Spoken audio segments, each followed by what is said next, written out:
सध्या कोल्हापुराचं park stadium ज्याला इंदिरा गांधी क्रीडा संकुल असं म्हणलं जातं, त्याच्या समोरच्या बाजूला या ठिकाणून महापालिका 100 पावलावर आहे. अशा ठिकाणी बस स्टॉप होता. सोलापुरात जरी नाममात्र बस सेवा असली तरी देखील हा बस स्टॉप वाटसरूसाठी उपयोगाचा होता. त्याला आपण निवारा म्हणतो. तो निवारा पब्लिकचा या महापालिकेच्या अधिकाऱ्यांनी या व्यापाराशी संगनमत करून काढून टाकलेला आहे. त्यामुळं वाटसरूंनी या ठिकाणी उभा राहायचं कुठं, आसरा कुठं घ्यायचा, असा सर्वसामान्य जनतेला पडलेला प्रश्न आहे. शेठ देश विकत आहे, परंतु त्याचं अनुकरण करून महापालिकेचे अधिकारी बस स्टॉप विकत आहेत. त्यांनी मोठे करतात, यांनी छोटे करण्यात एवढाच फरक आहे.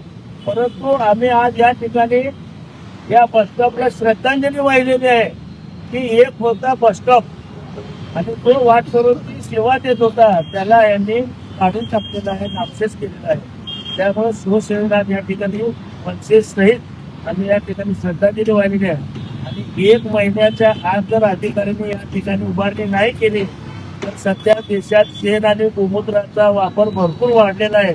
मंत्री देखील ते पीत आहेत. त्यामुळे आम्ही अधिकाऱ्याला गोमूत्राचे आंघोळ घातल्याशिवाय स्वस्त बसणार.